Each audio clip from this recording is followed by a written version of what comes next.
Right, good afternoon everyone. I'm your chair for afternoon, Councillor Stuart Ashley. Do that. First, introductions, housekeeping. Nobody wants to do it in medium Welsh, so we'll conduct it in English. Thank you. The other bit is about mobile phones, which we just have a gag about, which is if you could turn them off or put them on vibrate, and if you need to answer them, outside the door, normal routine. Thank you. Then the introductions, we do that before we do anything else. If you'd like to introduce yourselves, start with Anthony. Hello, I'm Anthony Hunt, Leader of the Council and Chair of the PSB in this context.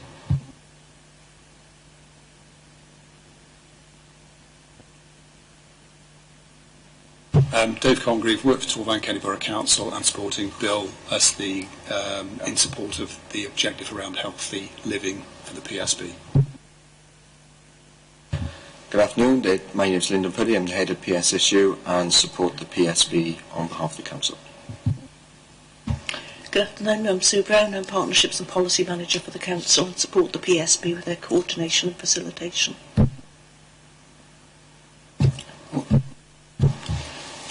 Good afternoon, I'm Geraint Evans, I'm Director of Workforce and Organisation Development for Aneurin Bevan University Health Board. I'm also a member of the PSB Leadership Group. Good afternoon, I'm Angharad Collins, Chief Executive of Torfaen Leisure Trust. I'm also a member of the Executive PSB Group and the Executive Sponsor for Dr Beckman.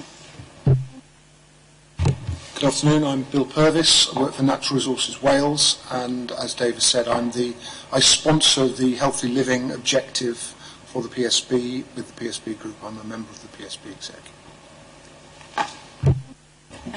Jess Powell, Councillor. I'm Chair of Learning Communities. Jason O'Connell, I'm the Chair of the Healthier Communities Committee. I'm the Ward Member for Green Meadow in Cumbria. Rachel Beale from Democratic Services. And Tom Roberts, Scrutiny Officer. Right, thank you everybody. And I actually forgot to say for those that are watching that we've got the PSB Board Overview and Scrutiny Committee, which I should have said first of all, but I'm sure if they're watching it says that on the labelling anyway. I'm also Stuart Ashley, Chair of the meeting for today, and I'm Chair of Resources Scrutiny, so I'm sort of caught up with everybody. Right, thank you. Next part on your agenda is that's the welcome and then the apologies. So we've got that bit out of the way. Thank you. Any apologies, Tom? Oh, we've received apologies from Councillor Peter Jones. Councillor, she's going to be late. Yeah, Councillor Elizabeth Haynes is running a little bit late. Right, thank you. Right. Next part on the agenda is declarations of interest. I don't believe we've got any. Have we got anybody at all?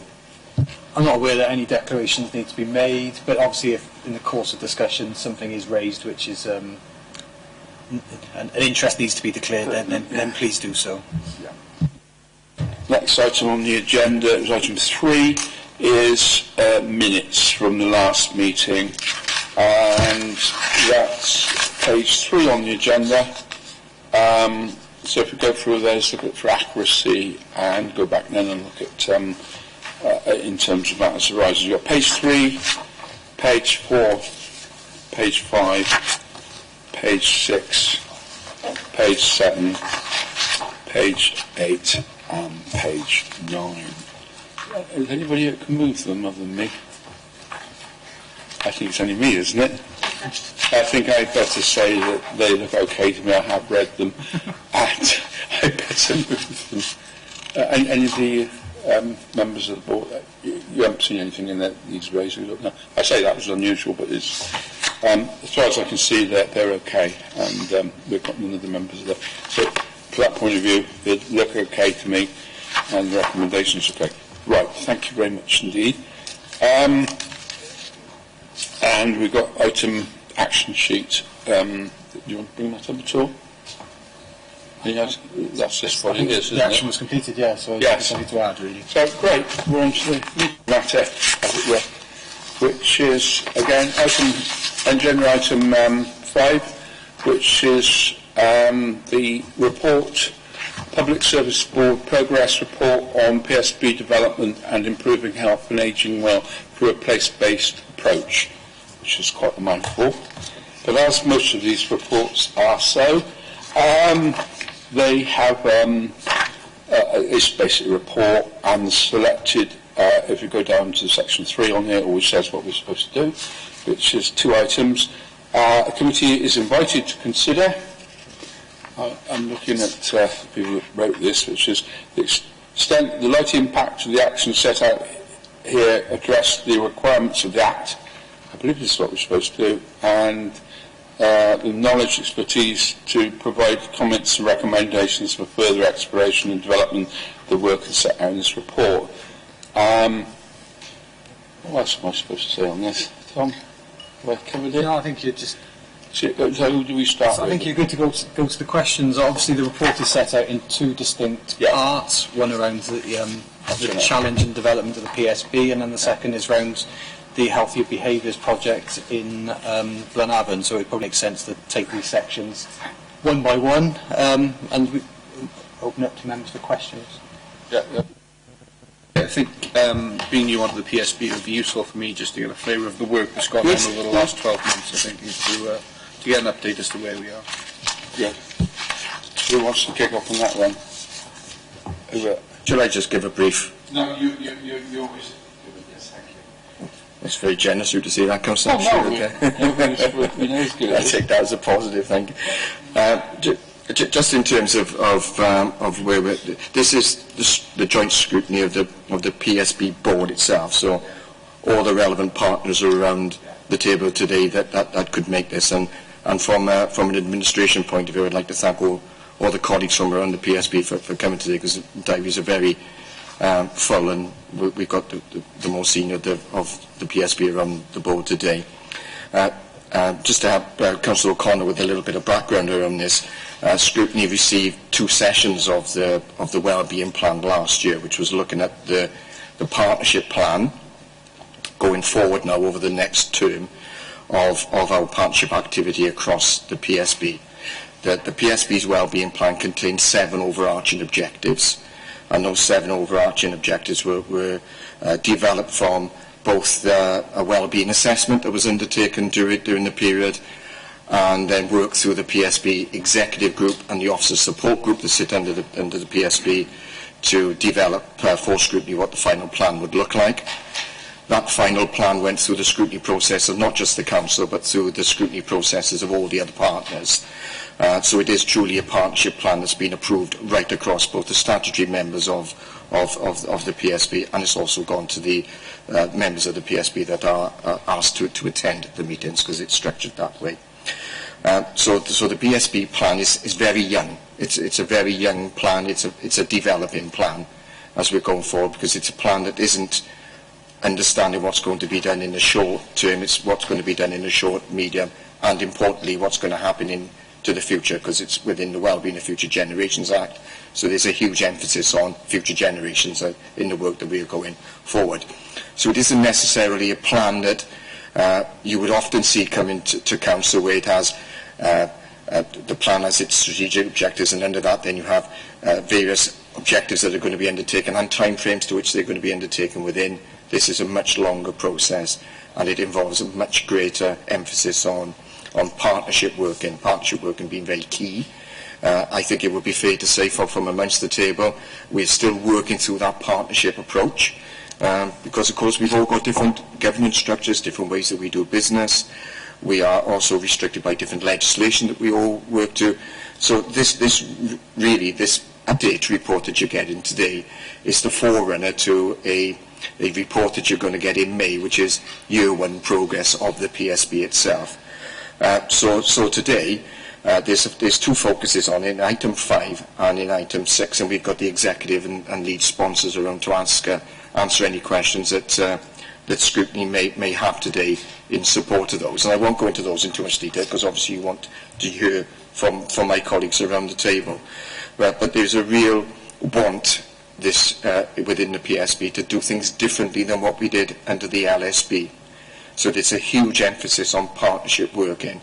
And I will say from Sue provides excellent support to the PSB. We provide the executive structure on that. And it's a totally different feel to the PSB now than what it used to be under the LSB, and there's a huge commitment for partnership working.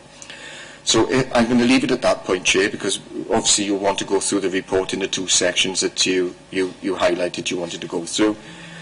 We're here to ask questions. Any questions we can't answer, we'll go away and come back with those answers for.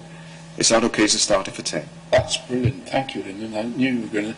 We've got a set of questions which we came up with yesterday, and obviously in amongst that will be supplementaries and obviously answers with the usual scrutiny process. And could we kick off?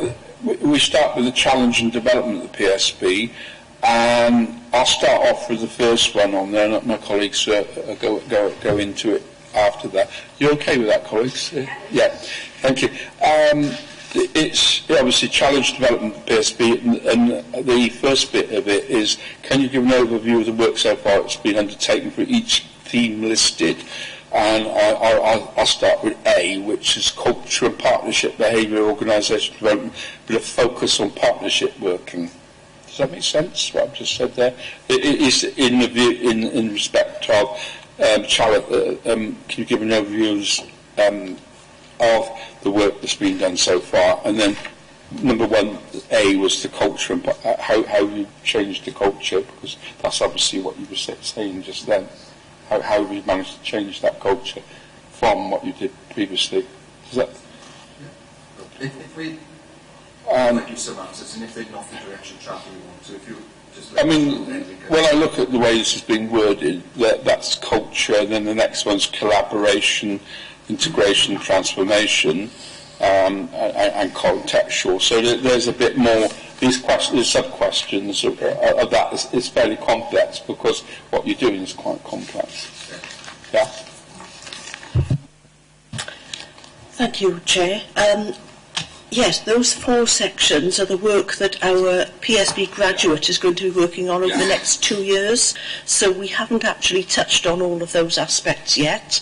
We're at the very early stages.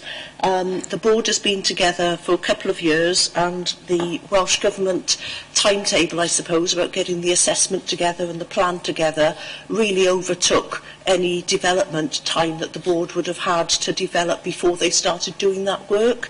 So we had statutory timetables to get the assessment published and then the plan. So it's a little bit backwards to how we would have wanted it, but we have met the timetables, those statutory timetables, and got those documents done, and now, having written the plan in a way that reflected we needed to take more time to develop, we needed to look at all the issues, we didn't have all the answers. As Lyndon said, the plan is very high level and doesn't set out specific actions and specific measures at the moment, because we're just too far off doing that. So the board is part of doing its development, and some of that was around taking the opportunity to bring in a graduate to work with us. Dr Bigman unfortunately can't be here today because she's in North Wales with the leadership programme that she's undertaking on some training days. But Lisbeth is working with us, and the one part that she started to do is looking at that cultural and partnership behaviour, and both Geraint and Anne Harrod here are sponsoring her on that bit of work, so maybe they would want to make some comment about how far things have got on that. But this might disrupt your other questions, but we haven't actually moved on to those areas of collaboration.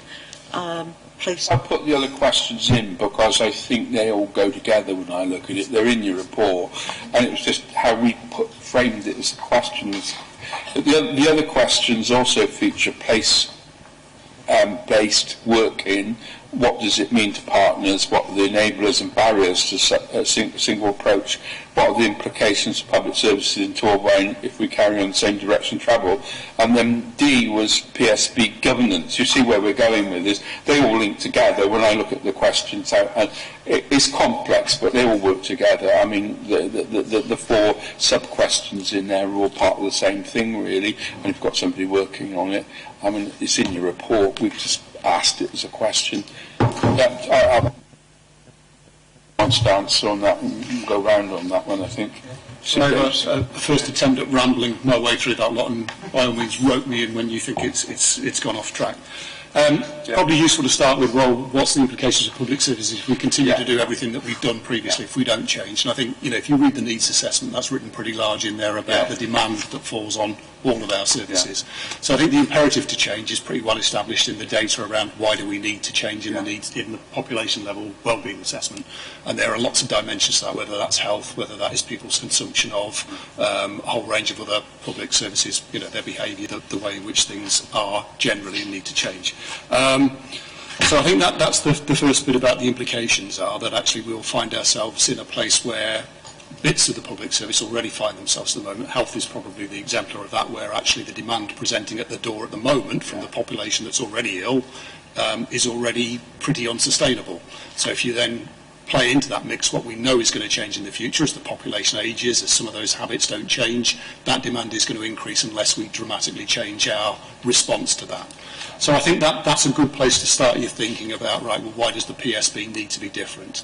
How might it be different, and what does that mean, I think, is partly the answer to, or partly the way in which we've tried to start to explore some of those things in a particular place. So if you think about, a way to think about this is public services are very complicated. At one level they're very simple, but at another level they're very complicated. If you think about, let's take a neutral topic from this subject. Let's take a topic about a young person who's not in education, training or employment. In order to get the support that that individual needs to put them back on track, if you want to use that analogy, you probably need to engage with about 6 or 8 different public services, ranging from Careers Wales all the way through to, there might be an issue about criminal justice in there for some of those young people, a whole range of different organisations. Unless we're able to help people navigate that complexity much more easily, then we're still going to be in the place where people fall away from that and don't get the help that they need. There are various ways in trying to help people navigate that complexity. Some of those models are around putting the person at the centre of that, and some of those are around putting the place at the centre of that. So you make it easier for people to find their way around in a place to get the right service models. So part of what the PSB is trying to do, I think, is work through that agenda about how do we help people more effectively navigate some of the complexity that's out there in order that we turn off some of the demand in the future. So that might be a bit of a general answer, but that's really the intent that the PSB is aiming to do. And one of the reasons that I think the PSB agreed to look at working in a place is to find out about, right, well, how do we need to organise ourselves differently to help that model work? Because certainly if you look at some of the things that we've got wrong as public services in the past, why did we end up with high levels of NEETs at one particular point in time? Why have we got difficulty getting people out of hospital sometimes? Why have we got delayed transfers of care? That's often about how those services don't quite work together as well as they could do.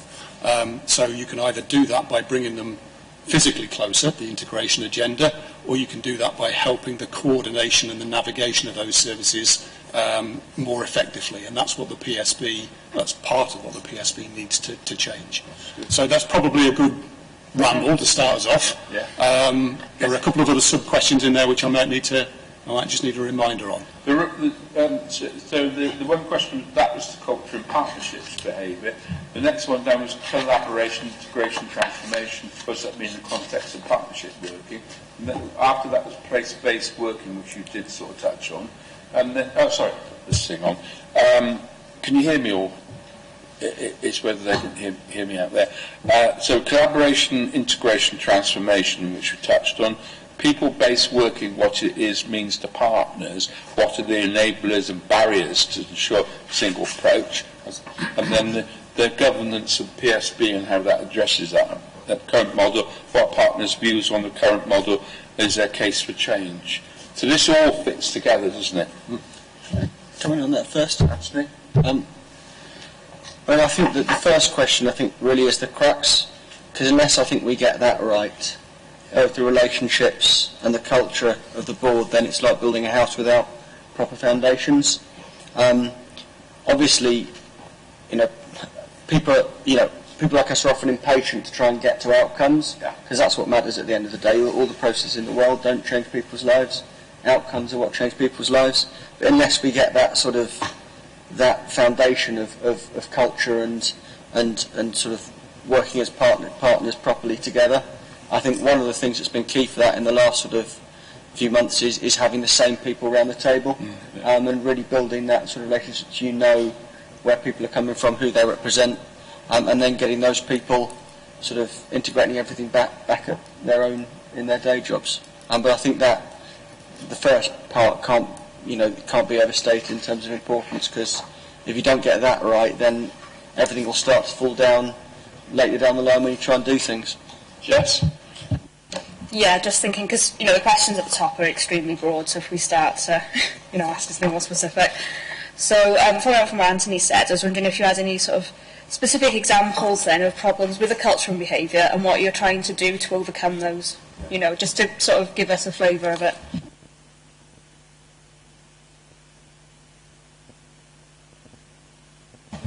So just in terms of responding to that particular question, I think, and based on what Anthony's just said, I think it's really important to get things in the right order, because when you're bringing organisations together, they have all slightly different perspectives. We all go back when we finish the PSB meeting. We go back to base, and there are all different pressures and things that we're dealing with. So it's really important to get it in the right order. So how do we work collaboratively together first? How do we do that?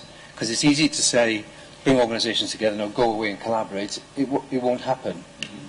So I think the ordering of it is right. So focusing on how do we collaborate effectively. So we've had some discussions about that. We've had some workshops around that as well, which I think have helped. And importantly, what's your behaviour? Because it's the behaviour that will drive the performance to get the improved output. So what sort of behaviours are we expecting to see from the organisations and the people who are representing those organisations around the table? So we've done some work around that, and I think in that sense we've got a fair chance, because we've got the sequencing right. If you dive straight into how do we just get the outcomes from it, then I think it's going to be much more difficult. More? Yeah, just you asked about some specific examples. Just moving on from what Geraint said, and just again recognising the importance of a team. We've thought about things like being there as leaders, being there, and Anthony's already mentioned that, the importance of having the same individuals there. But we've also looked at the way we run the the way we run our meetings. They're not, we've tried to debunk the formalised element of them. We recognise there are elements of business as usual we have to do. We don't want that getting in the way, particularly early on in forming a team. So we've worked with the PSSU to look at more workshop-based meetings, encouraging conversations between members of the group to try and get underneath some of the issues and understand the people we're working with, because it's about relationships. So that's one example, I think, where we've worked to try and change the way the group. Jason? Yeah, I think for me it's perhaps not clear reading the report the definition of the reason for change. We're talking about organisational development, but what is that addressing? Is it alleviating pressure financially? Is it decreasing the number of NEETs that we have? Is it a health issue in Blaenavon, as the pilot goes on to state later? I don't want to go down this route of making change for change's sake. It needs to have real benefit for people that we serve. I don't think that the report, as wordy as it is, it doesn't, that change or reason for change doesn't jump out at me and slap me in the face. So I'd like to see us maybe highlight that first of all, and then once you've got that in front of you, you can look at the reason for change and the organisation that you need to have behind it to affect that positive change going forward. I think just yourself first one, then Anthony. Sorry to jump in. I'm fairly new to the PSB, so it almost feels quite cheeky for me to even be at scrutiny today, because I am a complete fresh pair of eyes who is new to this environment. I think what Dr. Beekman has highlighted to us is that maybe we're not quite right at the moment, and she's given us a fresh pair of eyes and an innovative way of looking at how we can move forward in Torfaen. And I think that bringing all of the agencies together by supporting this project, by supporting Lyndon Sue, by looking innovatively and a completely different way of us operating, we potentially could be the best PSB in Wales. And that's effectively where I think, as partners around the table, from external agencies and everything, we are so committed to making sure that this works. the willingness is there from all the partners around the table, and with Lisbeth's direction and the programme that she's pushing us to go down, we can take that large scale change, which is what the PSB and Torfaen are looking for. We're not looking for small scale change, we're looking for large scale change, huge outcomes. Anthony? I think to move back to Councillor Connell's point, I think it's a valid thing. I think it takes it as a given. The reasons for working together, so it doesn't really explain it in the report, I don't think, as much. But the motivation from our point of view, I think, of working together is around the 7 objectives in the plan, and the fact that we don't believe that business as usual or working as separate public service organisations will meet those objectives. They're big picture objectives: natural resources, green infrastructure, climate change, giving people the best start in life, healthy lifestyles and ageing well, which is what the place-based approach focuses on, tackling poverty and economic resilience, employment and opportunities, things like apprenticeships, and community safety and cohesion. They're the 7 big challenges that the plan points towards, and that's what we believe that it's essential that we come together as public service organisations to tackle, because the resource situation kind of plays into that, in that when there's not a lot of money around and when you're trying to balance budgets, it's tempting just to end up fighting fires rather than looking to the longer term or looking to the big picture. But really that's at the core of why we're coming together as a public service board, because we believe that the challenges that face us won't be faced down working individually as organisations, that we need to work together to face them. So you said the drivers of the well-being of future generations, for the sound of it. Yeah. It has to be, doesn't it? The plan's very much tied in with those, both the ways of working, collaboration, all the other ways of working, and in terms of the challenges that the Act describes. It's funny, I'm looking at this, I'm trying to ask myself the question, what does success look like? And I think we need to come to terms with that ourselves before we can take this forward any further. Well-being of future generations suit you? Yeah. Yeah? No, that's what Anthony's sort of steering towards. Just Councillor Connell makes a really important point, around what we're all striving towards getting to, and that is really, that's the emphasis, having gone through LSB world and now in PSB world. From a coordination point of view, there's a far greater commitment and a willingness, I think, more to explore what the opportunities are for more collaborative and importantly preventative elements, so we can operate as a public service board. And I think the board's taken some really positive steps forward in recognising the fact that the board needs board development time. It can't be done on the back of a cigarette packet. The planning needs time to consider and to embed, and there's a real maturity growing around that. As Geraint mentioned, we've done workshops. We've had Academy Wales come in and help us with that. We got a further session with Academy Wales. The board themselves have said quite clearly to me, when we are coordinating these meetings, we want board development to be the main focus, with business as usual as part of that. So there is the progress in moving forward in I think, quite a positive direction. So with the bit on the end about PSB governance, your aims, while you're doing it, is the important bit. And that's where Jason's pointed towards in that aims bit. Our terms of reference are very clear in what the board is operating within. But I think that the way in which the board is structured around the key executive group that are going to be making the decisions and sponsoring the officer support group that sit underneath them doing the delivering. There's chief officers in the officer support group that's delivering on that. So it's very much embedded in the way in which the PSB will operate. But the PSB is also open to change. If it isn't working, they will change. And I think there's enough strong personalities around the PSB board that if things aren't working, they're going to be quite vocal in the fact that it's not working to what they want it to work to.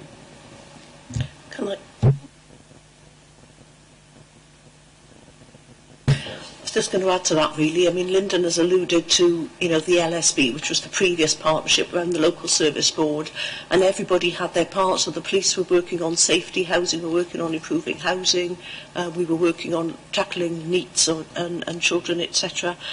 But I think the difference with the Public Services Board is that, yes, we've got these 7 objectives that we're working towards together, but the actual appetite of the people around the table to acknowledge they need to work differently. And if you look at the report in section 5.11, there's a list of bullet points that at the December workshop, actually the board members recognising and coming up with those points, and I don't think that would ever have happened in the previous 5 or 6 years I've worked with the partnership in that format, or even for the last 20 years.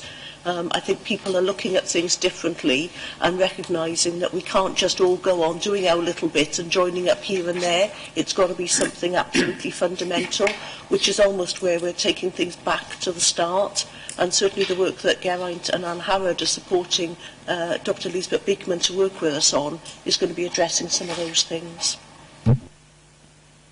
Yeah, just again, following on from everything, I'm quite interested to hear I suppose how it's filtering down then from the PSB into the sort of frontline services, and also how information comes up, because you're talking about obviously you're looking for change, etc., and just sort of, I suppose, ideas that are coming from different departments. How will those be brought to PSB and sort of, you know, thought about there?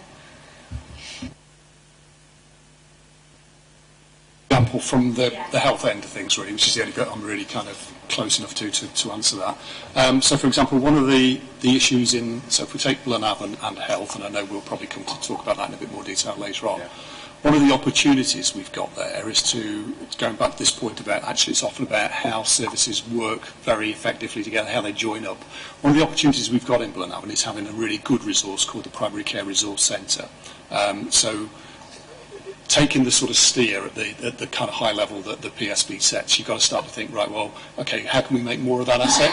So you start to think about then, can we co-locate more services in there? Can we ensure that if people are either using that facility or linking into that facility, there are more services available there? So at a practical level, we've done quite a few things actually around doing sort of workshops with the practitioners in Blynavan about actually how can we do things slightly differently there, where do we set the boundaries, how do we set the kind of the navigation of that system up better.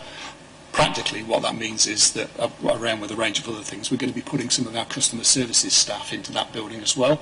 Now if you think about what does that mean, that means actually that people who've got issues with perhaps difficulty with their household expenses are going to be in the same building as a number of services who can not only deal with those issues when they present in a different way. So often we know that GP's time is clogged up with people that actually may not have a presenting health need but have an underlying kind of set of concerns that are worrying them, bothering them or whatever else. So if we've got more people there working not only in the same business in that way, in the same building in that way, but using the same information systems eventually and thinking about navigating to the same sets of services to offer that support, we're likely to get ahead of that and stop those people needing the doctor's intervention to start with and give them a more appropriate part of a public services response. So we've started that work by holding, to answer your question directly, by holding a number of workshops from which we've done a little, lots of little things really. So we now know that we've been, for example, in that building, been offered a small grant to look at whether we can put in place a community cafe. I'm not quite sure whether we'll do it in that way, but one of the opportunities that came out of those workshops was saying, well, actually, it's a bit impersonal here. So how do we kind of help people, if we're going to put more services there, how do we help people feel a bit more comfortable in that location? We've also looking now at whether we can alter some of the configuration of the building. We haven't got any money to do it with at the moment, but that's the next kind of small issue that we'll get to, about kind of trying to provide some more small personal interviews, so that if people have got kind of issues that they don't need to see the doctor for, but they don't want to particularly talk about in the reception area, we're accommodating that as well. So hopefully some practical things. There's quite a lot from that workshop that if you wanted to look at the detail of it, that we could share if you thought that was a good exemplification of some of those things. Yeah, no, I just wanted to respond to that. Just saying, no, that's brilliant, and I'd be interested to see it. But just it was following on from Jason's point about how the buy-in sort of from people at the front line, and how that's working. So it's interesting to know that positive ideas are coming up, and they can see that they're being listened to, I suppose. So. Yeah, I guess from my point of view, and I'll make I'll take this opportunity to make this point. Actually, I mean, I think the reason that's working quite well is that we've specifically got a role, which is part of our transformation sort of endeavour within the council, but mean, everybody kind of resources their own transformation journey slightly differently, that is around a collaboration and improvement officer. So that is somebody funded not to run any of the services, but to do the joining up work, to bring people together, to have those conversations, to do the improvement work around a particular objective. Now, we happen to be deploying that resource at the moment, particularly in Blenavon, particularly around health and the interface with social care and health promotion work. But it is about, that's a different type of job to that, to any that would have existed perhaps in local government under the LSB. And it's an indication really about how if we're seeing a value on collaboration, improvement, integration, co-location and all the things that are writ large in the Future Generations Act, we need to equip ourselves and the PSB differently to do that work.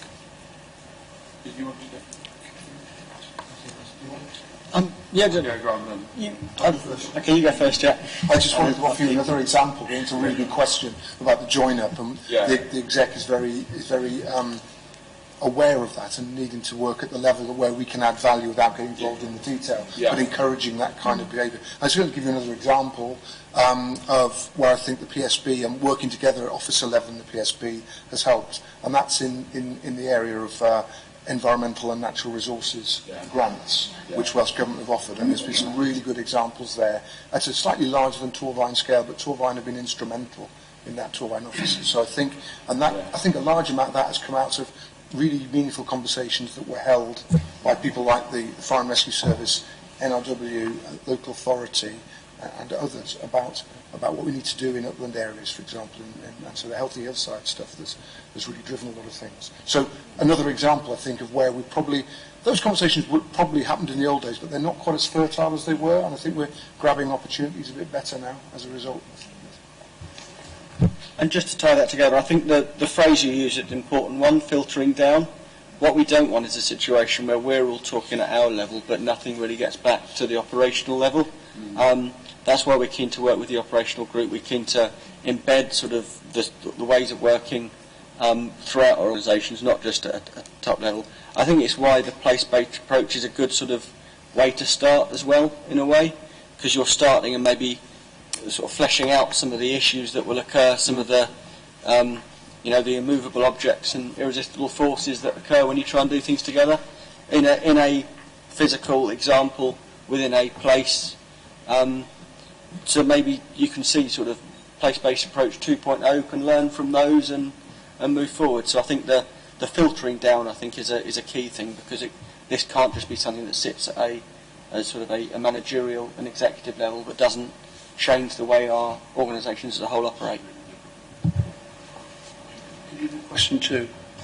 Yep. Because that does sort of come Yeah. after all this. Okay, so it is, what are the possible solutions identified to help tackle the misalignment and to improve cohesion and collaboration across the partner organisations? How are you going to do it? Well, it's kind of obviously what you've been answering already, really. So I suppose any more examples anyone wants to give, or shall we move on to the next one? Perhaps just to point to the work that Lisbeth has been doing. Part of this is about trying to get the structure of it, the dynamics right in relation to that. So she's come up with sort of an innovative sort of approach to that, which is looking at improvement and innovation and trying to get people focused on that, so that they can feed into then more, feed that into collaborative working. So some of those things which almost suffer as a consequence of trying to work collaboratively, what we're saying is, no, let's get them out there, really important, and I think that's what she's identified, and then we can actually make sure that we work collaboratively around that. So I think that's, it's been developed, so it hasn't happened yet, so we're working on that, but I think that approach will help us actually drive, improvements faster, because we'll have that sort of detached focus on it. Add to what Lisbeth is doing. I don't know if you know, she's going to be working for 4 of the partners in PSB. So she's in turn. She's working for the local authority at the moment. She'll work for NRW next, then Mellin Homes, and then finally with the Health Board. And what I like about what she's doing is there's a theme throughout what she's doing, but she's looking at particular elements of working, those four those four elements that you described earlier on. One of each, focusing a little bit more on one of them within each organisation, but trying to bring them all together. So I think that's really important to get across. Just to add to what Bill has said there, I think in itself, I think that is an example of more collaborative working. So we've got, rather than having, the health service with this graduate recruitment programme, and local government with this, and so on, different organisations, we've actually merged those. We have a public sector graduate programme. I think that is an example of collaboration. Do you want to tackle that lot of questions with the one down the bottom, and any other observations to make on it? I do, Chair, funny enough. Yeah, thank you. Just reading section 511, I've circled some words here that they're quite soft, I suppose, but they are important. But words like reflection, you're encouraging, you're exploring, behaviours, self-assessment, they're all important things, but they're very difficult to measure. So when we're talking about behavioural and cultural change, how do you go about defining whether that change or not has been successful? Okay, I'll have a go at that. I think you're absolutely right. I think it is. It's not easy to measure some of the things, but they can be measured. You perhaps might measure them in slightly different ways. So, for instance, if we're expecting to see a change in behaviour from people who are involved in this collaborative agenda and work, then one of the ways that you can measure that is once you've set out what you're looking for, ask the people they're working with whether they're exhibiting those behaviours or not. So you specifically ask people, are you seeing this type of behaviour? Are you seeing this? Are you seeing innovation? And what does it look like? Give me an example of where you have specifically innovated. So it's a tricky area. I mean, I wrestle with it in my day job, every day of the week. It's, and a lot of business managers will see it as sort of pink, fluffy. It's the pink, fluffy world, culture, behaviours. The evidence is that it is a business issue. And if you don't get it right, then it affects your ability, your performance overall. So, reflection, the ability to step back and think about it, behaviours about how they drive performance, and being clear about what you expect, and then actually looking for ways to actually measure it, so you can capture it. I think it's fundamentally important to what we're trying to achieve as a PSB. And I think just adding to what Geraint has just said, as an executive board, we have to drive it from the top. So we have to live, eat and breathe that innovation and culture from the top, with a view to embedding it right the way down through. That's really interesting, because how do you gauge from umpteen different organisations, nice word umpteen, isn't it? Mm-hmm. How do you measure the effectiveness and efficiency and value, all different expressions, aren't they, on my part, of what you're doing? I mean, putting resources in it and knowing that those resources are well done under the Wellbeing of Future Generations Act in any form or shape. You can look at it from a council or a health authority or which each constituent part, but how do you get a commonality across that approach?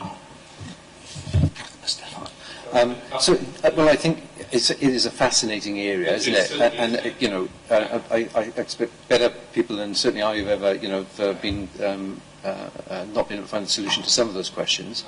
But I think my experience, I've worked in local government, and I've worked in health, and I've worked in the private sector. And actually, when we're around the table looking at collaboration, what can we do for the benefit of the community? How do we improve the health of the community? How do we improve the prosperity and so on? The sorts of behaviours you'd be expecting to see of people, I think, are not uncommon amongst the different organisations. There's a commonality to it. There may be some variances at the margin, but I think fundamentally, in the public sector, we're public servants, and there's a certain behavioural set that we expect, whether you're in, it doesn't matter which organisation you're in, we expect it, and so I think we can identify what they are, and we can work with those. It may not be perfect, but I think that will give us some good leverage. I'd just like to add to that and say that I think there are some. It isn't easy to measure. It's how things feel often, but the Future Generations Commissioner is well across this. Well, she's well aware of this. This is the kind of evidence that she's looking for. So I think there are networks out there about how we can look for how it feels differently.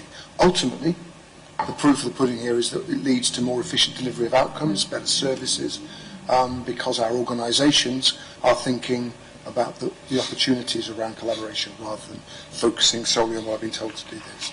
So, yeah, I think we recognise it's difficult to measure. There is help out there. We've also got Academy Wales going to be helping us, so maybe it's one of the things we can make sure that we are looking at how we can measure this. And you have a role as well. Which of you wants to come back first? Councillor Bracing, Jason. Thank you. Very kind of you. So yes, Stuart used an important word there, values, which I think is crucial. Do we, as a PSB, have a shared set of values that we're translating through each of our organisations?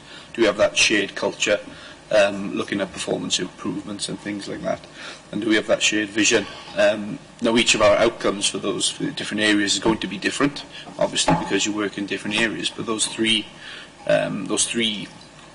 immeasurable items, I suppose, you could consider would be good to have a shared ethos of. And a very good exercise that I've gone through in my business life would have been to say, well, how do we as an organisation achieve that vision, and what's preventing us from doing so? And you're going to come up with a list of 200 different things. And then you can start to break down, yes, we can change 10 of those things ourselves, we need help with 100 of them, and the remainder is out of our hands and we need support for. It's a very simple exercise, but it empowers the people in the organisations to take control of what they can control, but also as a PSB, as a shared service to the public, it enables us to start to share some of those values, cultures and visions that comes from the top, and I think drives change going forward. Yeah, I was going to put a bit of a downer on things. No, actually, I'm really, really pleased to hear about how the board is working in new ways, and it seems like the board is really strong. But obviously, in the risks factor, because you're going to have to work very innovatively, there's a risk of obviously some part of it may fail. So I was just looking for reassurance that the board is strong enough to withstand that, and that perhaps if something didn't work as planned, that partners would still be happy to continue. Do you see what I mean?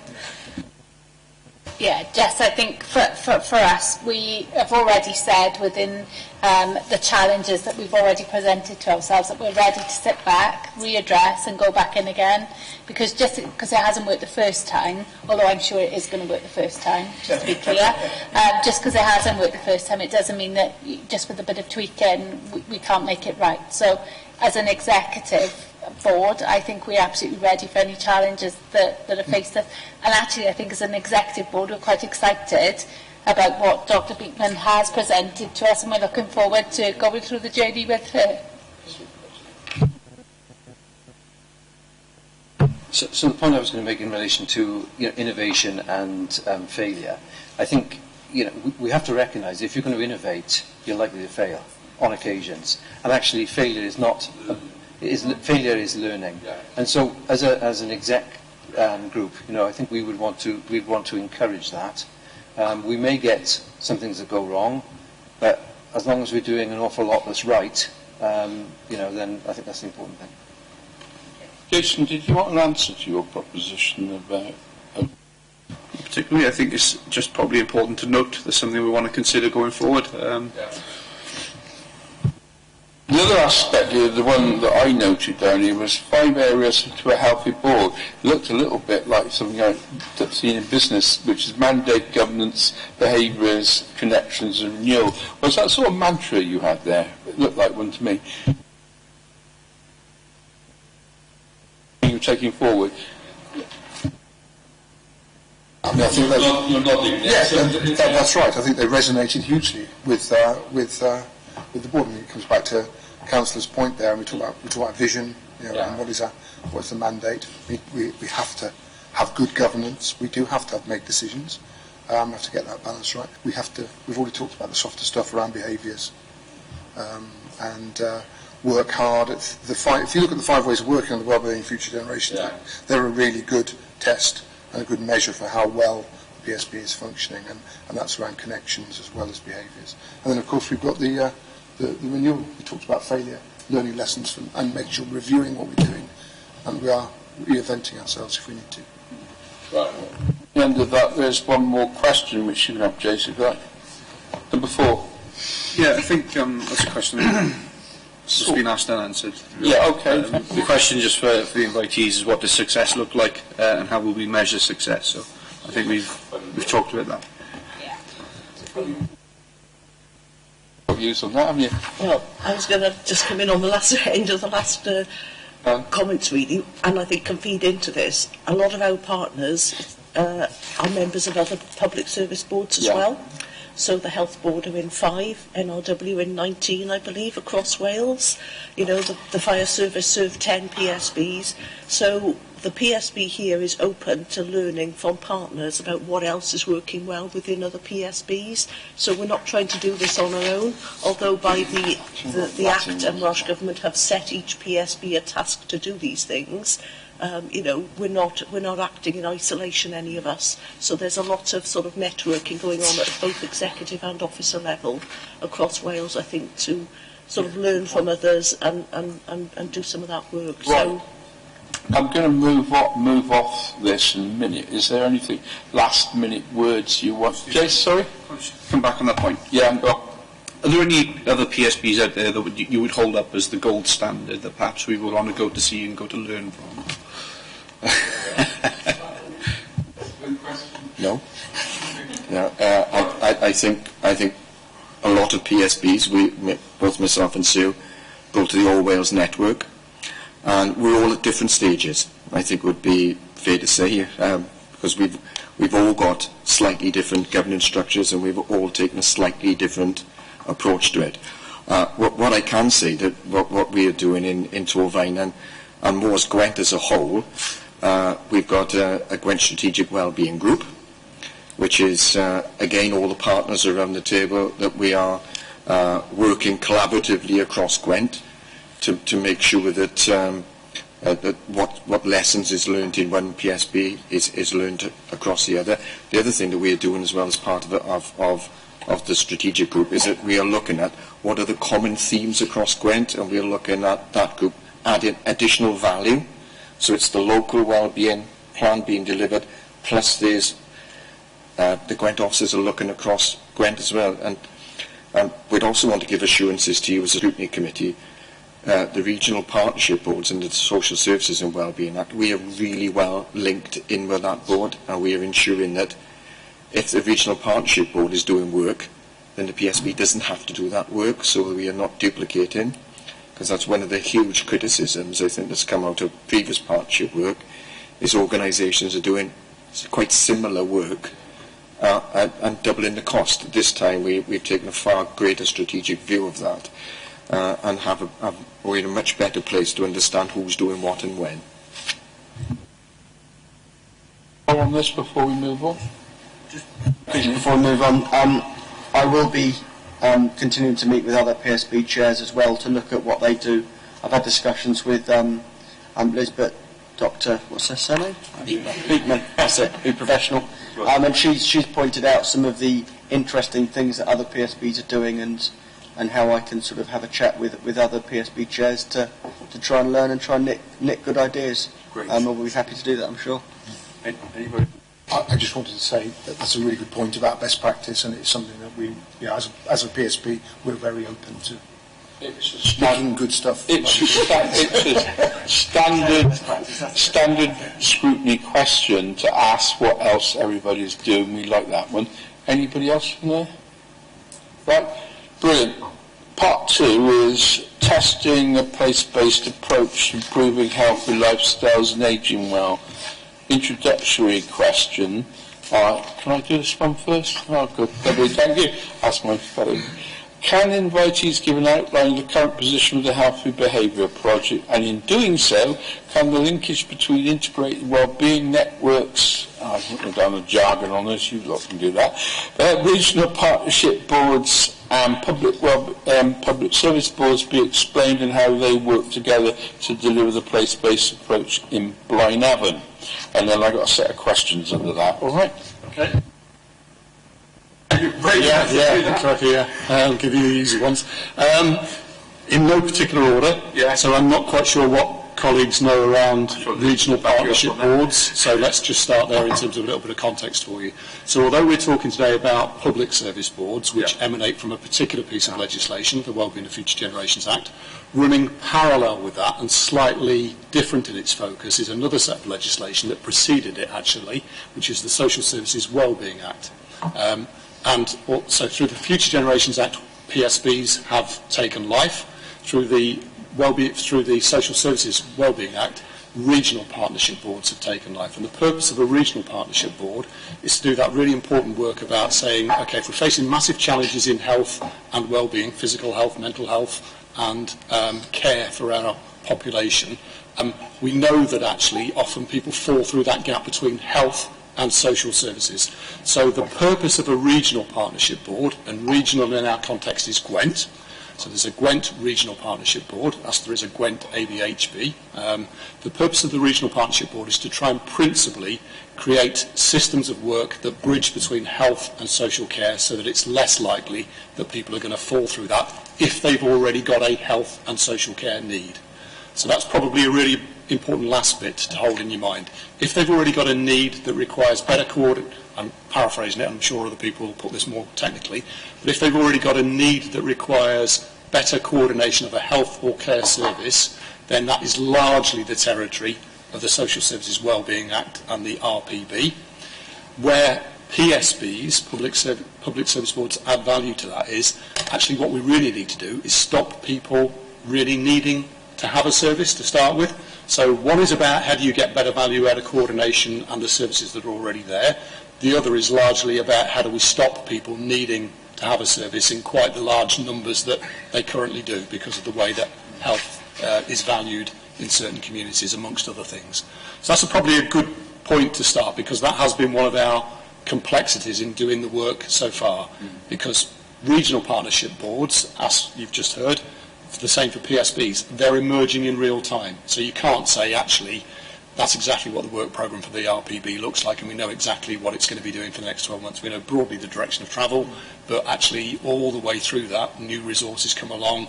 You know, there's a whole lot of Welsh Government strategy that is aimed to be directed through RPBs. So we're learning a lot about where that boundary is between the two sets of organisations as we go, if you like. So one of the ways to find out about that is to look at a particular, go back to what I was saying earlier on, one of the ways to find out about that is to say, right, well, how do we kind of understand that in real terms? So we take a place, and there are lots of reasons why I think the executive selected Blaenavon, but if we take a place and look at what would it mean if we wanted to ensure that in 5, 10, 15, 20 years' time, things were better, we were able to sustain our health and social care services, and we were able to stop some of the demand that is currently getting to them from occurring in the first place. That's what the place-based approach in Blaenavon with a focus on health is aiming to do. So practically what that really means is, let's cut to the practicalities of some of this, we're starting to understand now what the additional resources that the Regional Partnership Board can bring, and we're trying to plan then, okay, if we want to stop people needing those services, what additional resources or how do we need to change in a place in Blaenavon to stop that? In real terms, what that means is we're starting to understand that actually in Blaenavon, one of the things we haven't got right as a set of, in anywhere actually, we haven't got right as a set of organisations is how do we actually help people value their own health well-being in particular communities where, you know, if you look around some communities that we have, and that's the same in Wales, same in lots of parts of the UK, actually clearly people don't have the same understanding about the value that they put on their own health and well-being that ideally we would want them to have. So if you're in a community where it's relatively the norm to be perhaps carrying a little bit more weight or having difficulties with the amount of activity that you're able to carry out, or perhaps accessing some of the services, a culture of accessing some of the services earlier, then you're not necessarily going to value those things. And unless we can help people value that, your point about, you know, what people value drives change. Unless we can help people value the reason to be healthier and better, then we're not going to be able to turn off some of that demand in the future. So that's what we're trying to do in Glenavon. So some of the work that we are thinking about investing in, and I know certainly the leader and others at the PSB have indicated that there's a small amount of money to help us invest to learn about some of this stuff. We'll be going into a post that we jointly fund between the PSB and the Town Council. We'll come back to the Town Council dimension later on, in place, no doubt. And that's going to be a post that's working very much about trying to help people in communities value health more than they do a little bit at the moment, really. So that's where the PSB seems to be. We see ourselves adding value to all the work that's going on through the integration of health and social care through the Regional Partnership Board and everything that goes with it. So if I just pause there, that might be. Yeah. I think that's a little bit of everything you've asked, but it might not be sufficient. Yeah. Any more want to add? Any more want to add to that? What Dave said. Right. Yeah. You mentioned about the regional partnership boards being Gwent focused. Yeah. Is there a danger of parts of Torfaen missing out in terms of the boundary differences between Gwent, Torfaen, and then there's some in Monmouthshire, as I understand it? No, I think that's a really good question, actually. Part of what both Aneurin and Bevan do, and part of the strength of a PACE-based approach, is that actually there should be some mechanisms to point out the differences between those communities. So, for example, in Torfaen, so although Gwent ABHB and the Regional Partnership Board cover Gwent, the way in which those differences will come through is there are particular structures that we have. So in ABHB there's a structure for primary care called Neighbourhood Care Networks, and they are working on the North and South Torfaen, and they're really a federation of GP practices and the services that feed into them, and it's there really at that local level, so North and South, or if you want to go below that to a practice level, that a lot of those differences will come through and inform the needs then that will actually have to be executed differently in Glenavon to Monmouth. So there is machinery to do that, and we've just got to be clever enough about making sure that actually, as the units get bigger, regional working, the opportunity for that to be well informed about the local circumstances isn't lost. We've got a bit more work to do on that, I think, in health and social care. So, for example, there are things like a Torfaen level integrated partnership, which is kind of the level at which I think a lot of this stuff will get brokered. So that's developing, but I think the point is a really good and strong one, actually. There was a bit in here about healthy behaviour project, and that was the other aspect you haven't touched on there. Healthy Glenavon, yeah. So although it's really around, it's both in there. So one of the things that we were looking at, and what's the best way of probably breaking into that conversation? Go back to what was mentioned about actually the importance of local people and local organisations having a say in what gets done. There was a funding opportunity, and I mean, let's be pragmatic. Funding drives opportunity often, doesn't it? Yeah. Or an opportunity to express an interest in something called the Healthy and Active Living Fund, which I know others have expressed separate interest in. So I know Torfaen Leisure Trust are well engaged with that. To inform what that might look like in a place, we brought together a number of organisations to say, right, well, if we were going to try and do things like improve physical activity levels in that place, try and influence people's choices in that place, who needs to be involved and what role might they play? So that piece of formative work was pulled together to submit that application. We weren't successful with that application, but what that does is it gives the post that we've just talked about a really good kind of set of principles to work from and a starting point to say, actually, we've got these people with these opportunities and these strengths and these resources in the town. It might not be a bad place to start to organise a programme of work from. So that's how those things fit together, Chair. Okay, so we'll go on to further questions. Do you want to take number 1 on there, Jess, please? Okay, so what are the emerging thoughts regarding the actions that will be funded through the Smart Living Funds under the headings Smarter Systems of Working for Public Services, Smarter Technology and Smarter Behaviours? Yeah, so systems first. I think probably what we recognise, I think it's a point that the leader was making actually, and I think others have made in the same meeting, is that actually the things that we're trying to influence, particularly health and well-being, is beyond the grasp of a single organisation. So it doesn't matter what we do as a council, if we're not joining up effectively with all the other things that impact on people's well-being, it's not going to change anything. So the systems that support that join up, how do we organise either people to solve a problem like antisocial behaviour, which is the same sort of thing. The police aren't going to be able to deal with that issue. They need to engage and organise around that. So we have to sort of think about what are the systems of work that organisations can use together. So we've got 2 or 3 place-based models of work. Antisocial behaviour resolution is one through the through the Community Safety Hub. There's another one that's being built by funds from the Regional Partnership Board. And what the Smart Living project is saying is, actually, yeah, that's a really smart way of investing a little bit of resource into solving that problem of coordination and navigation. So an integrated wellbeing network is one of the solutions that I think the Smart Living project is going to be pointing towards, as saying, yeah, it looks like a pretty good bet of for investment about improving the coordination and the functioning of that system of support. As far as technology is concerned, early days, but we've got lots of sort of parallel bits of work that are emerging. I'm not the best person to talk about this. We probably, maybe need to get you a more detailed response from colleagues in the RPB world. But we do know that technology has got quite a powerful role to play in either stopping escalation of demand and therefore making health and social care unaffordable, and that's often around kind of support in people's homes. But we also want the Smart Living project to look at, actually, are there other smarter, technologically enabled solutions to the problems that people themselves are saying they face in Blenavon? One of those is transport. Now, we haven't got a stream of work about how do we improve transport, but you're not a million miles away from thinking about things like a social enterprise Uber model, proximity kind of core. There are lots of technological solutions that weren't there perhaps 5 or 10 years ago. They're more likely to be developed between us and the town council, because I know the town council is also looking at some of those issues as well. So I think there's those sorts of opportunities. In terms of behaviours, how do we influence people's behaviours? I think that's really just around us being a little bit more alive to almost some of the nudge theory and the kind of psychology of what helps people change. And health colleagues and others are aware of some of that. I don't think as a way of working in public services we pay enough attention to that. So we'll design something and then forget about how people will react to it.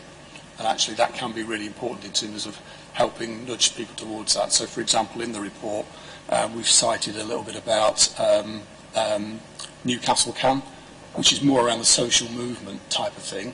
And that, I think, is where eventually the PSB will get into kind of helping nudge behaviours in a community, in a place to, not necessarily using that same methodology, not necessarily playing it to the same issue, but using that approach about how do we kind of help people use the tools that are around now but weren't around 10 to 15 years ago to kind of really engage in change and empower them and kind of connect with others who are going through the same, and get that leverage from a social movement rather than just a sort of a communications campaign, which is often how we've tried to do it in the past. You mustn't do this, you must do that.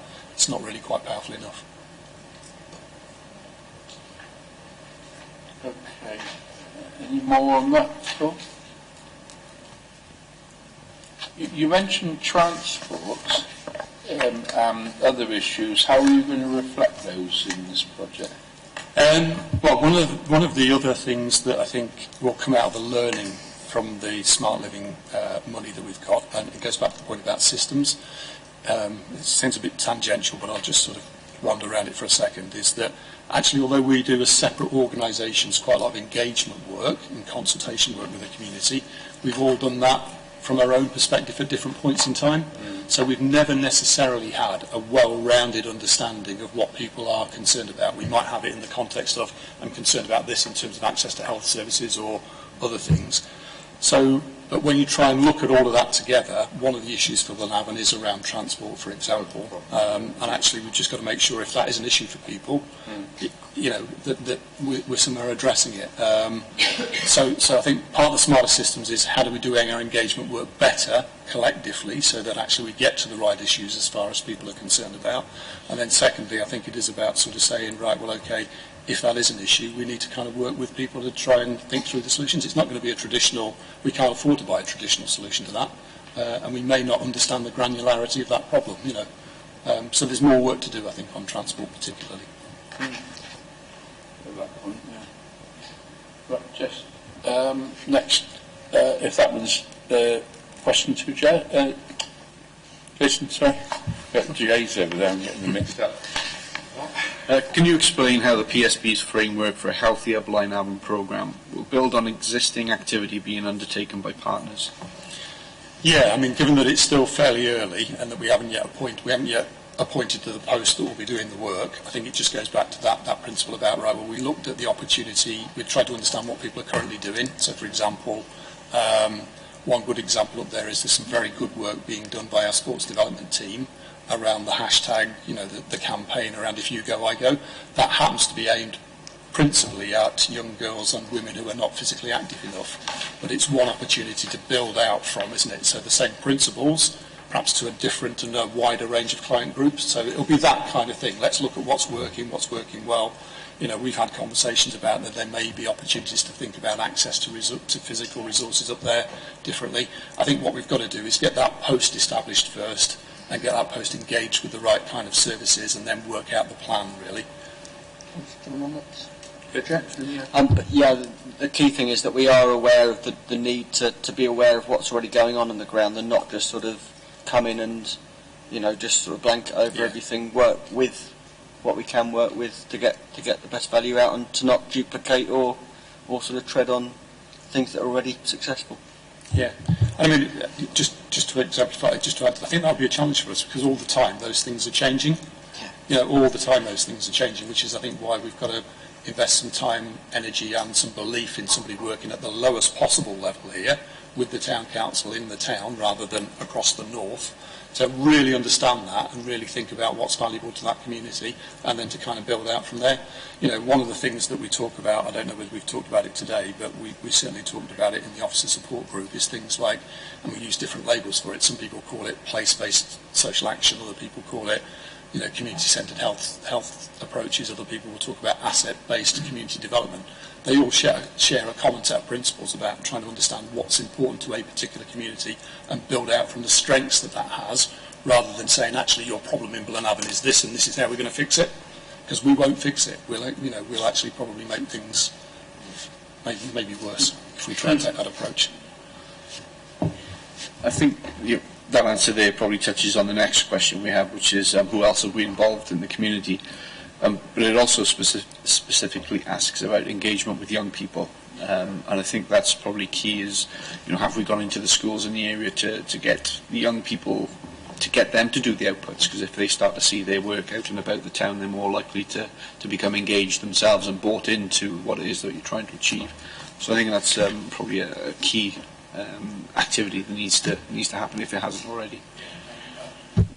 Schools specifically in this regard, but just to pick up on the point you were making there, one of the things that's been interesting about Blaenavon, even though it's a small place, during the course of doing this work, we kind of like almost stumbled across the fact that actually another, and it's a great thing actually, it's a fantastic opportunity for us, another part of the public service environment has funded some capacity building and a community group up there, which is great. It would have been perhaps a little bit better if we'd planned that collaboratively together and we could have built on that, but that's indicative of where we're at, and there's no criticism in that. That happens all the time.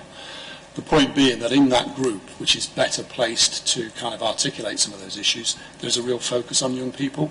So I know, for example, that they engage particularly with the youth service facilities in Blaenavon, and I know that we're starting to now join up some of the information that young people are asking for. So part of it has been about, actually, we need to understand more about our housing choices going forward. So all of those things are starting to take a little bit better shape than perhaps they've done previously. But it is just that principle about we need people at the most local level who know the most about this to make sure those connections are working well, because left alone they won't be. That's really interesting you said. I'm the member on the Beacons, and they actually funded the Big Pit to do apprenticeships. So there is another funding opportunity, I don't know if you realise that, from them. And they've got quite a big development fund which sort of features Blaenavon. So I don't know really whether you're actually aware of that even. I personally wasn't, but I think that's illustrative of the point, isn't it? Even in a small area, actually there will always be opportunities and strengths for us to do more with what's already there. The World Heritage Site, Yeah, but actually, to make sense of that, you need somebody working at the lowest possible level you can put them. And I know one of the things, go back to your point about what systems, what's a smarter system of work.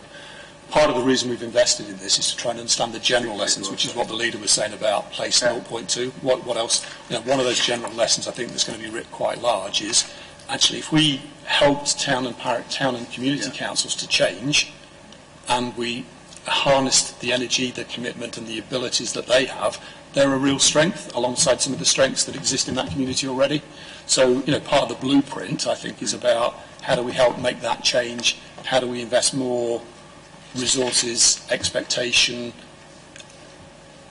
whatever other words you want to use, at that level of governance, because they're also precepting, which is great for us because actually we can in Blenavon's terms, we can co-share then the responsibility for financing somebody at a local level. So does that mean you're going to One Voice Wales meetings and having conversations with... I was wondering about... Well, you know where I'm coming from, don't you? Maybe I can have to make a declaration on the end of this. But, I mean, if One Voice Wales is actually having innovation meetings, and at those innovation meetings all over Wales, you actually find that they are looking at... I mean, some of the councils in Wales are doing quite good work. I know, because I sat at those meetings listening to it. So it's actually worth looking at that. I'll just end by saying, they are a mixed bunch. And I think, that my point was, I think that in Blenavon, you've got a very ambitious, well-organised and forward-looking town council. They need to be part of the solution that we're trying to put in place in that place. I think your observation, bearing in mind, knowing what I know about community councils, in the Welsh context, is true. Okay, does anybody else? I'll ask the next question, which is question 5 on there. Sorry, I'm just going to make a comment about young people, and maybe not necessarily in context of the Blenavon place-based working, but we are engaging with young people through some of the futures work, and I think members were invited last week to a workshop on futures, and we had quite a lot of young people there and our links to schools, because their ideas about what may be coming along in the future, especially in relation to artificial intelligence or climate change, different things, it's them that it's going to impact on, and so working with them, but from across the borough. And I think the difficulty at the moment is trying to get some of our young people who are... We've always gone to the schools, and our business times don't always correlate with people coming out of school to participate, but we're also looking at young people who are classed as between 16 and 25. So, who have we got working for us and what are their thoughts? So we tried to get some of our work staff from the Health Board, from the NRW, from the police came there, from our housing associations as well as the local authority, and again just trying to go out more innovatively, I think, and it's all that learning bit and then word getting round of saying that was really interesting, who wants to sort of go forward and work with us on some of those things. Just wanted to reassure you we are trying to engage and finding the best ways and times to do that. Jess, you want to go there? Yeah, I'm just asked a question around funding, but there's sort of a preamble to it. Like, obviously, Blenavon is a great place to sort of trial in because it's a defined community, and also you've got a lot of access to funding through different streams, like, saying community councils, for example, and there's lots of groups that are there, can get money, but they need the steer to get it. So my question is, obviously, projects are reliable on grant funding. Is it sustainable going forward? And I suppose not so much for this trial because, again, you will have access to more funding, but when you take it elsewhere, obviously, it won't be perhaps as easy to get it. So, just some thoughts around that. Let's give it a go, actually. I mean, it's quite interesting because I think that whole thing, it's not just about the PSB. I think that for us as a local authority within the context of the PSB and in our own right, we've got a lot of very important services that are dependent upon grant aid. And we need to find a way to think about how do we kind of enable more of those services to be organised and delivered perhaps by an empowered community. Some other local authority areas that we've looked at in terms of kind of like, where are they going and, are they're genuinely going to be very different in 15, 20 years' time, are starting to rethink their support for communities. So you'll see terms like community investment funds, shared responsibility, sweat equity funds. And, maybe there's something in us when we get to the lessons about place-based work in, place V2 or version 2, whatever, there might be something about how collectively public services need to not resource particular projects, but resource particular communities in order that the projects that that community wants to take forward, rather than the project that happens to be available for funding at that particular point in time, can be balanced out a little bit more effectively. For me, it's part of that whole very important shift about actually who's determining what happens, because we determine what happens largely because of what funding can we get, which may be why we've not really addressed some issues and perhaps over-addressed others. I might bring in the fact, as I said, I serve on the Brecon Beacons. One of the things is they've got a fund circling around 200,000 plus, where they actually reward funding out a bit like a big push from Community Council, we do in Cwmbran, funnily enough, where they actually use community development workers to support that, and it works on the basis of place plan type provision across that. And I wondered sometimes whether borough councils ought to take that approach. It's awarded with community development time, and what you're suggesting sounds remarkably. PSB could do something very similar. It's not just money awarded out, it's actually awarded out and worked up, if you like. It's a much better way of working, in my opinion. I totally agree. I think that whole thing about how do we support and facilitate, and there are lots of models, aren't there? There's that one, there's the Compassionate Communities one from Froome, which is really of interest, I think, to the RPB. There are other models around in England, which are run by the National Lottery, place-based social action. They all share some of those same principles and some of that way of working, and it may well be part of our own transformation journey as a local authority. We've yet to work all that through. The thing I've seen with this particular one is that they can award out £100 or £80,000. It's immaterial how much it is. It's the fact that it's considered and worked out, which is important, not just it's a piece of money that goes out. Our question number 4, will the PSB approach look at break negative cycles and intergenerational challenges associated with poor health? Sorry, can I say that again because my mic went off? Will the PSB approach look at break negative cycles and or intergenerational challenges associated with poor health? I'm sure other colleagues can give more details, but certainly I would hope so. That's one of the key sort of objectives in what we're doing, both in terms of giving children the best possible start in life, but of course the ageing well stuff and the stuff on healthy living. So hopefully that will be a key objective of what we do. Just to add to that, I mean, we've been talking about how the objective to do with the Healthy Start and the Healthy Living objective can make sure we're working together because the Wellbeing Future Generations Act, if it doesn't disrupt those kind of systems, then it won't achieve its aim. So yes, it's crucial. Just on that point, could you talk specifically to how issues around mental health are being addressed? I can't, but I think I could certainly get you a note from colleagues. So I know that there is through perhaps, I don't know whether it's fair to ask Geraint to comment on this. I know go back to that point about the Regional Partnership Board. Some of the transformation funds that we've talked about building some of these types of models are also around to build better interventions for mental health, particularly for children and young people.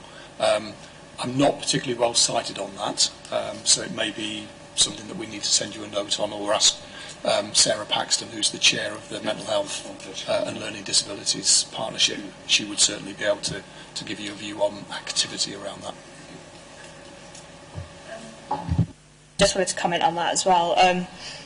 I mean, I've seen not as though the situation in Blaenavon, but certainly if I was looking at my own ward, the major issue to getting anybody to do anything would be poor mental health, would be the main barrier. So yeah, I think it's, just wanted to flag it up as really important.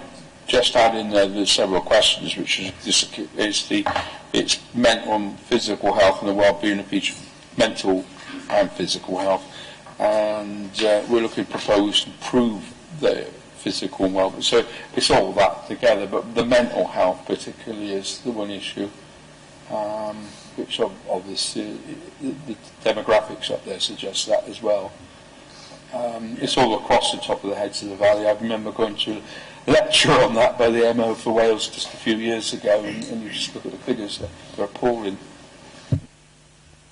There are, you know, without comment on it, because it isn't my area of expertise, there are lots of dimensions and levels, aren't there? So therefore there are lots of interventions. So what we are talking about here, which is helping people, you know, get better access to a range of services, will also have an impact for many of those same people in terms of relieving the underlying issues that they either become very anxious about or very ill about. So yeah, there's lots of ways into that conversation, but I'll try and get you a more structured note on that. Would be useful.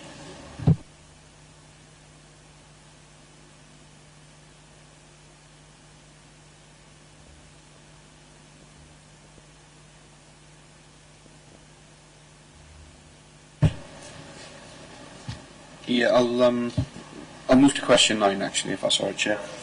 What are the key issues the partnerships are having thus far in delivering its place-based approach in Blaenavon? So speak to the challenges of the rollout and anything of that nature. Colleagues may want to talk. I think one of them is just that whole thing about, although both Blaenavon and Torfaen are relatively small areas, actually a full enough understanding about the totality of what's going on. So we talked earlier on about kind of, although we do our engagement separately from different organisations, we haven't quite got the synchronisation of that right. So one of the challenges is just understanding actually what's going on currently.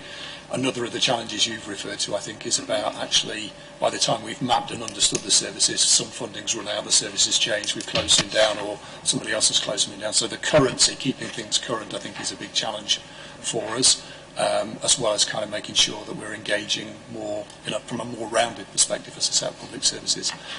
Those are two that I think that I would point to early on in the work, and there are lots of others. I mean, Chair, do you mind if I come in there?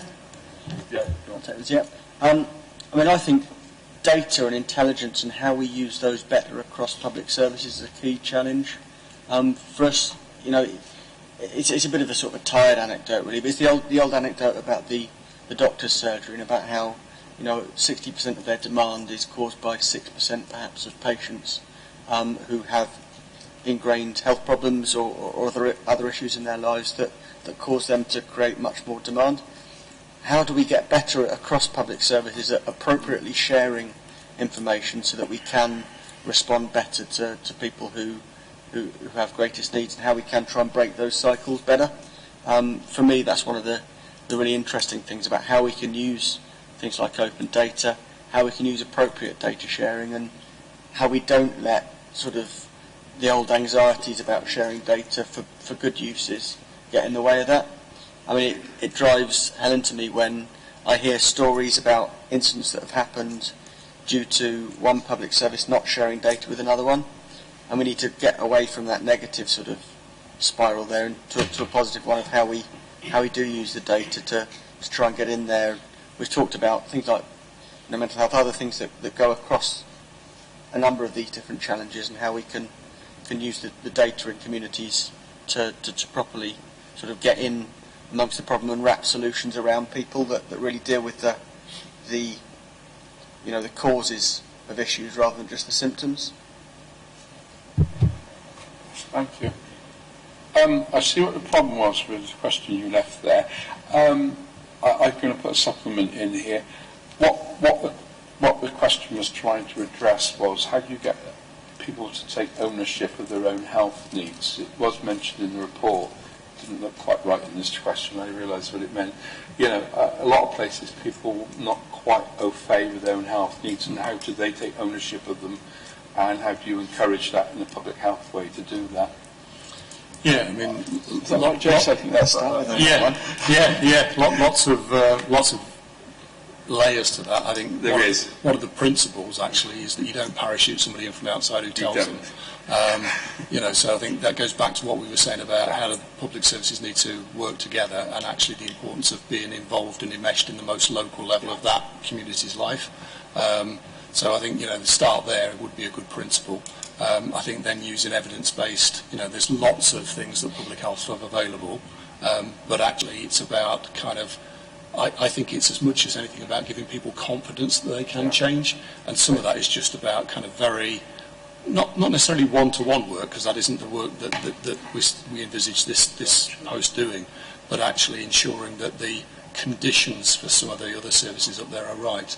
You know, I would say the most important thing really is to make sure that you're not trying to impose a solution from outside that community's norms, experience and existing networks. It's to work with the grain of those things, which really means you have to take a very much more sort of community development approach rather than a public services solution approach.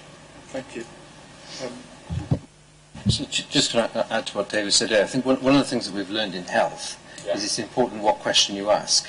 So we're trying to move away from the question of what's the matter to actually what matters to you. And I think, you know, if we apply that when we, in terms of, you know, looking at Blaenavon and what the people's needs are, we're going to get better involvement, and we're going to get better ownership. So it's a similar thing to, you know, in terms of general health. If you ask what's the matter, we're not necessarily getting the right response. Like, more of a comment really than anything on that one. I suppose what occurs to me is that, you know, the first time somebody goes, I mean, it's, you know, the process is always starting over and over again, and you see a lot, I suppose, with local government stuff that it's become embedded, and people won't go because it's halfway through a project, you know, that sort of thing. So I think we need to be careful that, you know, people can join at any time, you know, rather than sort of saying, oh, well, that's been running a few months, I won't turn up there, you know. Yeah, it just under the theme of collaboration, I suppose. When the project for Blaenavon was under its concept and definition phase, were your areas consulted or asked to input to that phase so you could have influence into the actual project itself? I'm guessing not. As an executive? Yeah. Yes, it's been on the agenda as an executive board for some time. Yeah. And I mean, I'm hearing about something called social prescribing. So instead of maybe a patient presenting and having mental health issues and just giving them various prescribed drugs, we would now look to offer something similar. So a health issue would then turn into instead of a drug issue, it would be, okay, have 3 months at Torfaen Leisure Trust to go to the gym, for example. Have you discussed those kind of outputs for this particular project as a solution to improving residents' lives? Yeah. We obviously run the exercise referral project right the way across the whole of Torfaen County Borough Council. We don't actually run Blaenavon Active Living Centre, which is based up at Blaenavon. However, we do take referrals from the whole of the borough. Now, our exit route is always into Blaenavon Active Living Centre, so if there is a transport issue, they may undertake the 16-week project with us, which is funded by Welsh Government, and our exit route then is always to encourage them to go on their doorstep to Blaenavon Active Living Centre. So wherever possible, we will provide pathways and exit routes so that the health benefits continue. We certainly feel quite passionate about not putting a medication tab on it and looking at the underlying issues. Yeah, I think that's good actually, isn't it? And just to add to that, I think, in terms of, so that's the excess referral scheme, slightly different to the social prescribing scheme, which is slightly different to some of the community connectors work that's going on up there. But I think you'll get into the issue really that if you go back to that analogy that I used earlier on about why it's important that we have different people doing different work. So I was talking about we've got an improvement and collaboration officer to join some of this stuff up. That wouldn't have been the case a few years ago. It's equally important that we get, I think, a really good understanding about we need different people doing different jobs, and things like social prescribers, community connectors, health connectors, people who are helping refer people into community-based activity, community development workers, whatever labels you want to put on them. They are probably much more of the future workforce that we need if we're going to work in this way than perhaps some of the more traditional roles that we've had. And that's a massive issue, I think, between health, social care, and how do we do that real prevention at scale to stop the repeat of the fact that actually we're pushing far too many people towards the need for a service to start with. We haven't got that understanding universally embedded, I think, across the PSB yet. But I think when we start to think about what a public service, what's our blueprint for public services, what does it look like, how are we going to be different, we're going to be much more like those types of things than more and less like some of the roles, jobs that we've had in the past, I think. But we'll have to wait and see. Yeah. I think, it's a huge issue, obviously, and we as an authority have a responsibility to make sure that mental health is addressed across the borough. So to hear that we are already doing that, I think, is outstanding. Perhaps we need to sell it a bit more in the public and make sure that people know that that is something that we do, and they can go to their doctors to get, joined up with the social or health side of things. So I think that's important, and probably there's a corporate communication message here that needs to go out. I'm going to go on to 10, we haven't done that yet, which is, what are the next stages for the place-based approach? I'm saying that fast. I think we just last question. I think we just keep going, really, because I think we've set us, the executive have set us as the officer support group are sort of talking about, actually this is about a learning experience. Let's try and learn about not only what works for that community and what do we need to change in that community, but what are the more general lessons about a blueprint for public services. How do public services generally need to do place-based working differently? And I think we're only going to get to some of those things if we just kind of keep going, really. So for me, the firmer next steps are, let's sort out getting this investment that we've agreed in principle with Blenavon Town Council made. Let's see how that investment, with the appropriate governance and support from colleagues, can put in place a healthier Blenavon type programme that can run over a number of years, that kind of brings in some of the activity that's there, builds on it, and does that work in the way that we've talked about from a very much more a community perspective. Let's understand more about actually when we get things like integrated wellbeing networks up and running and funded posts like Community Connectors, all of which are coming from the RPB's end of the world. Let's just make sure that we understand how all of those things fit together, so we're minimising the risk of duplication.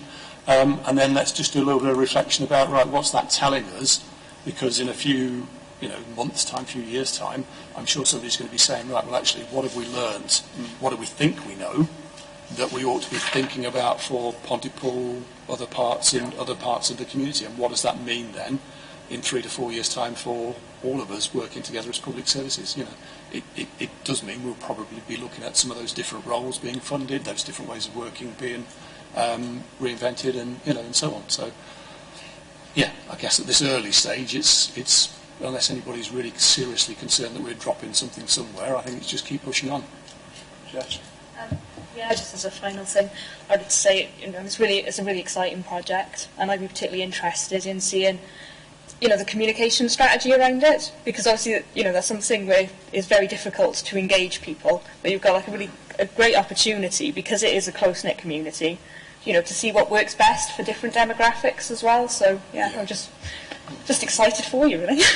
Well, sorry, just coming there. I mean, and I think that's one of the key things about Blenavon, I think, is that it is a strong community and it's a genuine community, and I think that's all the messages we've given before about wanting to work with and to take advantage of that strength and build on it is key, and that's why I think it's a good sort of place to start, and then to hopefully scale out from.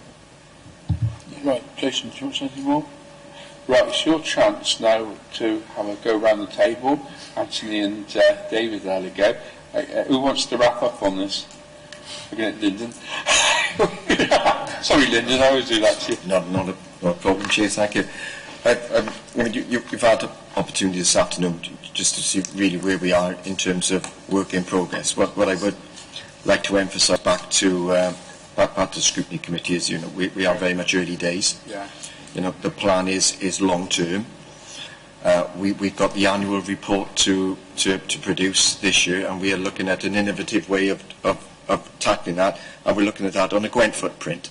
So we are looking at potentially, as part of the annual reporting, doing a small film, and then the other partners across Gwent will do similar things for their PSB. So it won't be a Gwent, it'll be a Torvine report, but likely in film format rather than formal report, because we're aware that not everybody reads, and we're just trying to push different things and test different things as we go forward and try to move away from the traditional.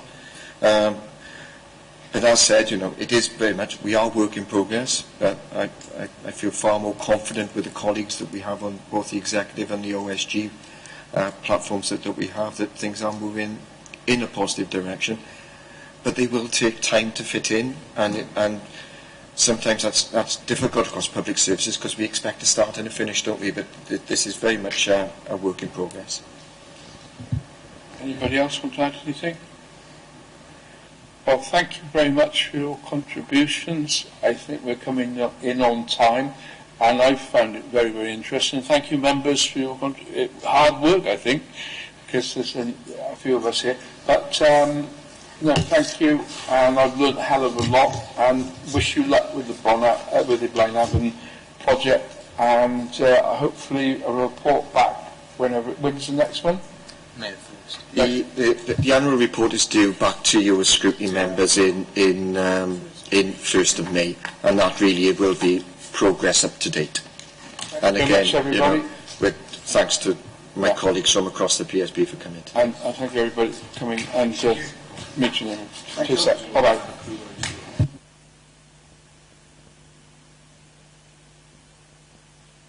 Recommendations, if you can. Thank you.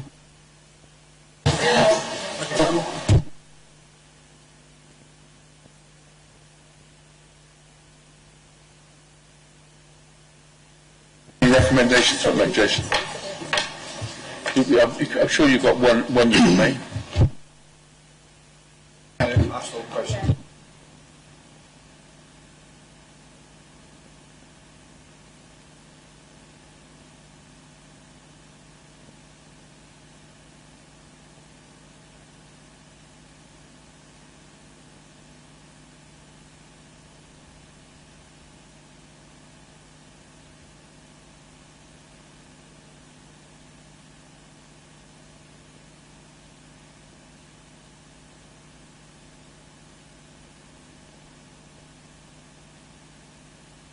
Go through and tell us what points you think we ought. There's only a few in there, by the look of it. Well, I don't know if the members remaining want to come up with any recommendations before I speak. I've got a couple of notes, but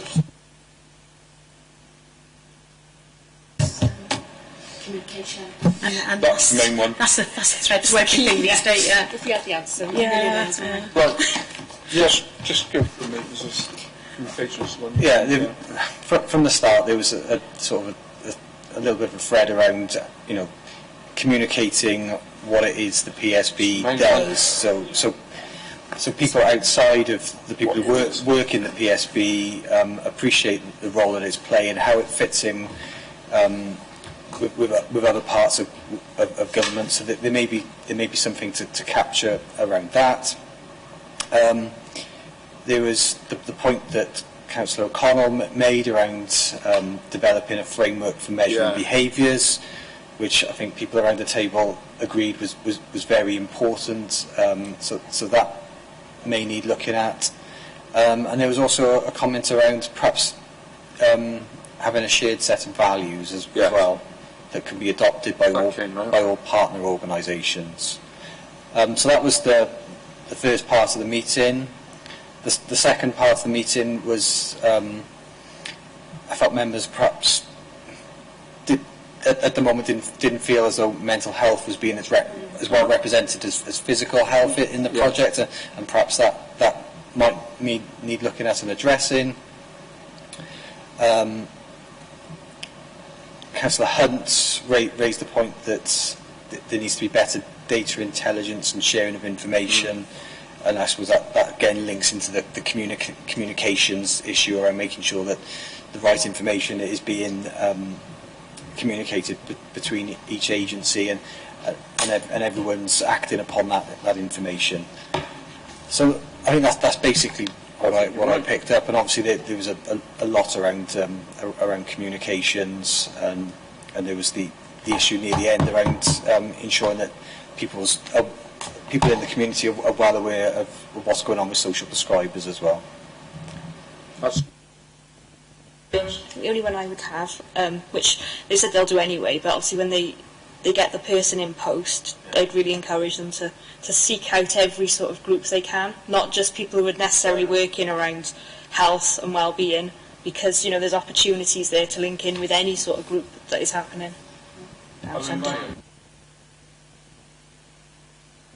Anything they offer up there is scuppered if you can't get the transport to get out of the place. I declare a personal interest. My daughter lives up there and I know it only too well.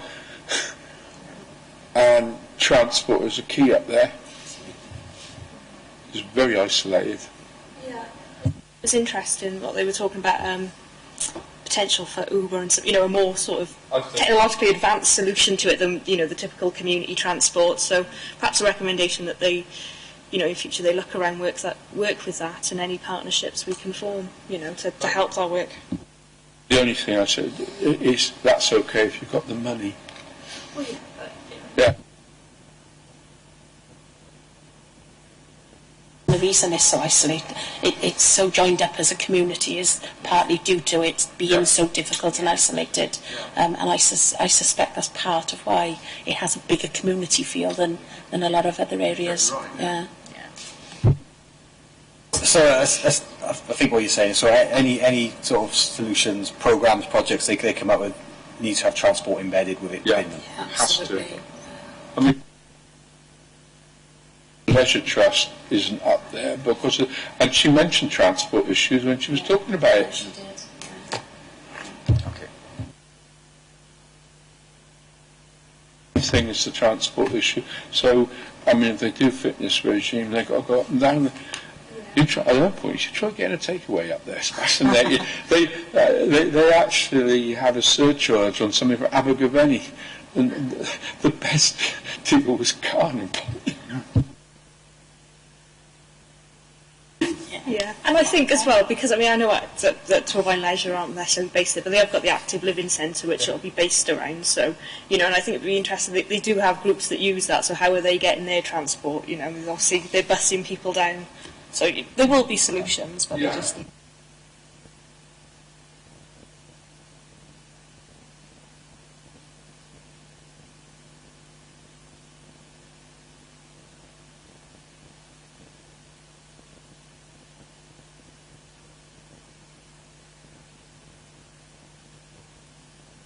Sense it reflects some of the more isolated communities in Cumbraen. Although we got the bus at night when our buses are off, we've got the same problem. Well, it's exactly. Thornhill is a classic example.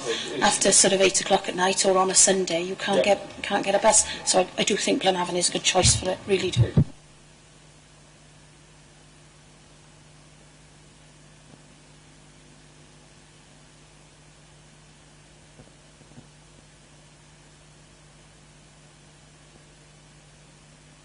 Thank you everybody for coming. Thank you everybody for listening. And we'll close the meeting.